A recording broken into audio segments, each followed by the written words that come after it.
You're not too sick to work. Wanna bet? Very, very early in my employment history, I ended up working as a training instructor for a fairly large chain of computer stores. Classes were either 9 a.m. to 5 p.m. or 6 p.m. to 9 p.m. Being young and foolish, I jumped on the chance to work doubles. Made quite a bit of money for someone my age at the time. But one day, I picked up some kind of bug that had me spewing from both ends. So I called the store manager to let him know I wasn't going to be teaching anyone anything that day. He told me in no uncertain terms that I'd better be there, since the class was fully booked and he wasn't about to refund anyone. I put on my shirt and tie, drove to the store, and arrived just as he was unlocking the front door. He turned to me and said, "You don't look all that bad. You can tough this out." I said, "I don't think so. BLAAAAAAARGH," and puked all over his shoes. He sent me home. I still have no idea who cleaned that up. I have a similar story, albeit sans MC lol. I was working at a teleperformance call center. My very first job ever. I let my supervisor know first thing in the morning that I wasn't feeling very good. That I came in anyway because it was my trial period and they made it very clear that calling in equals being fired during that period. I was taking about a 10-minute break per hour to run to the bathroom for diarrhea and back lol. Until about halfway through the shift my supervisor told me I'd used all the bathroom breaks and I needed to stop. I told her very specifically I had diarrhea and stomach pain and I had to go. She said, "Fine, if it's that bad then go to the infirmary and let them decide to send you home or not." At the infirmary they gave me some pill, I don't remember what, and sent me back on my merry way. The diarrhea stopped, but I started feeling increasingly nauseous. At that point I was about 15 minutes away from the end of the shift and figured I'd tough it out, since my supervisor was going to chew my ass if I took another bathroom break. When the bell finally rung announcing shift change, I bolted to the only door in and out of the room, where about 80 people worked. IDK if it was the brisk walking or if this would happen anyway. But I puked so much, a puddle at least 2 feet in diameter, right on the door. Embarrassed, I kept going towards the bathroom to clean my mouth, face up.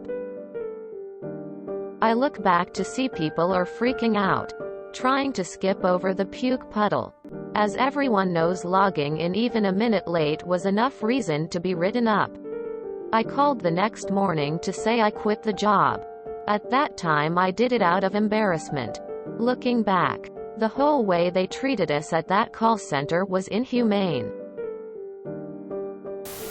If this pandemic has taught us anything, it's that you don't stay home when you're sick just for your benefit, but for the benefit of all those around you too.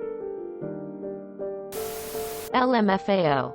If you're sick and your employer forces you to go to work, buy some candy that literally makes you puke and go up to your manager after eating it. It should get you at least quite a few days of paid leave, given that your manager is a piece of garbage.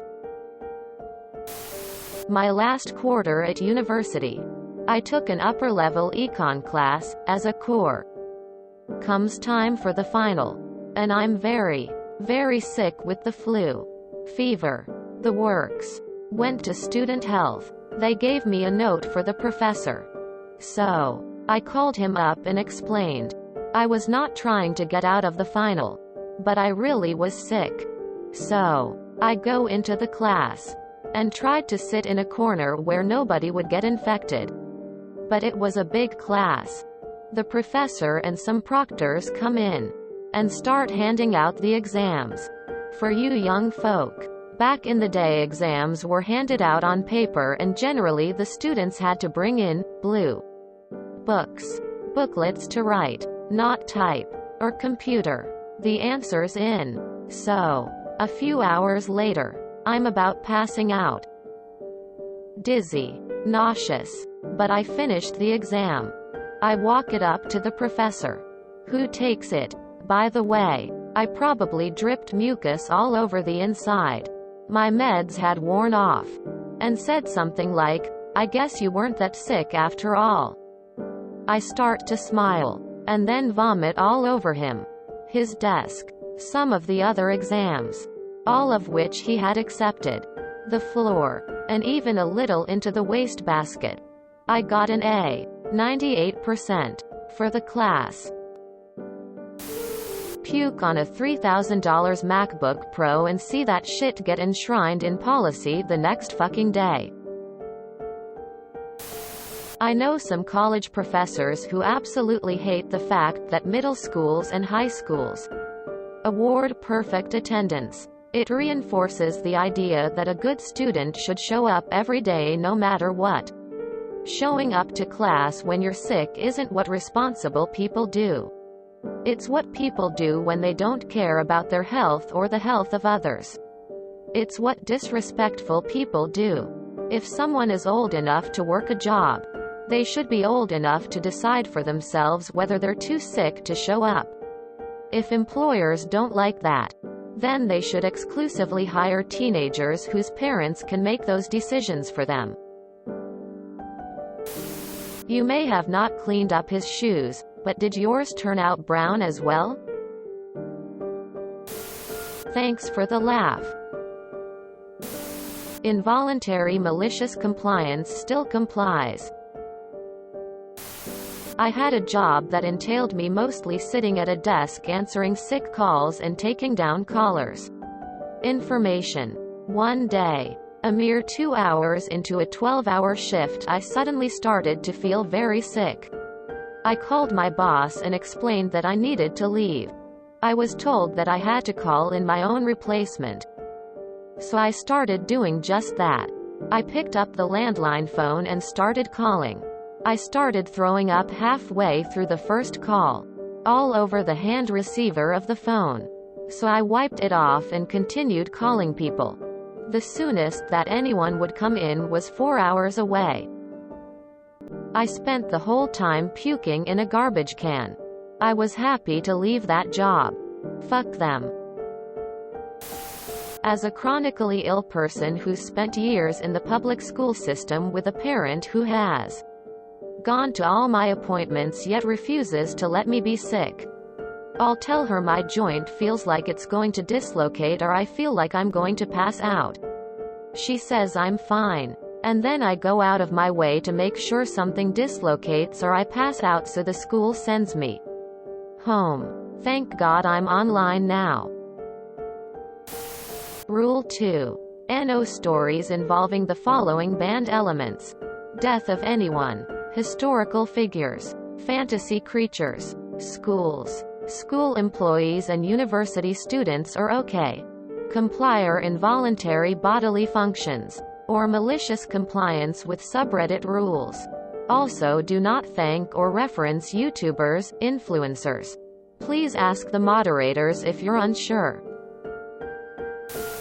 Oof. I have a boss who made me work a shift knowing I had pneumonia.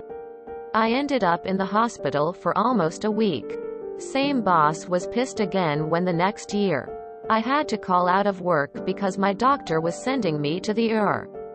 And even more pissed when I called out for the unforeseeable future because again I had pneumonia. But this time it was worse as it was in both lungs.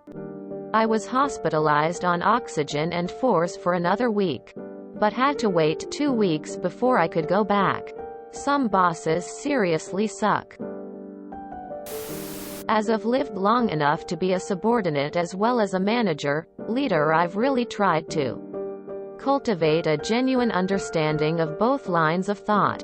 When you enter the stage in life where you start working, you either are or soon to become an adult. To me, an adult can and should be able to tell if they are or aren't well enough for work. It was that way for me when I was a subordinate. If I said I was too sick, I was too sick. Management be damned. That said, I leaned towards this line of thought when I became a leader. If you're sick, you're sick. Hell, as a leader you have to really think about this anyway. For two glaringly obvious reasons.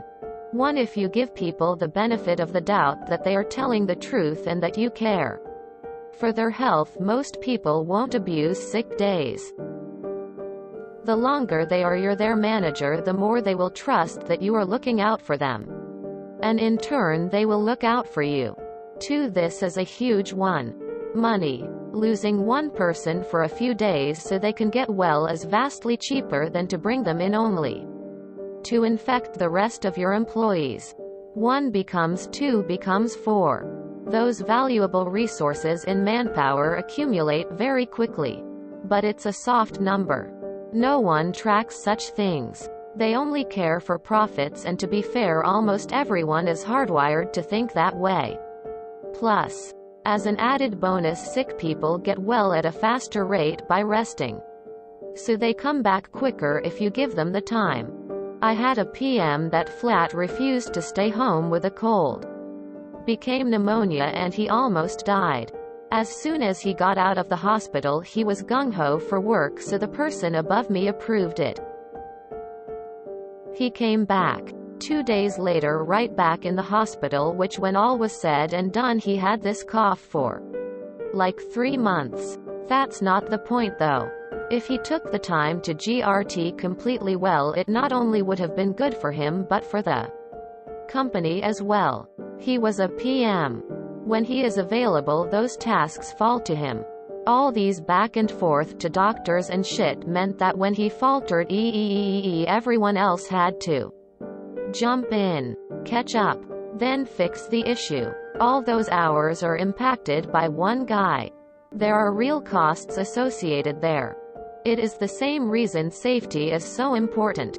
Lost hours if someone gets hurt is pennies compared to insurance increases. Wages paid to hurt employee. Medical to get them fixed, and then even more hours to pay them to sit on their butt cause you can't fire them. If you enjoyed this video, please check out our playlists full of similar content. Epicaricast is like doom scrolling for your ears. Please like, share, and subscribe.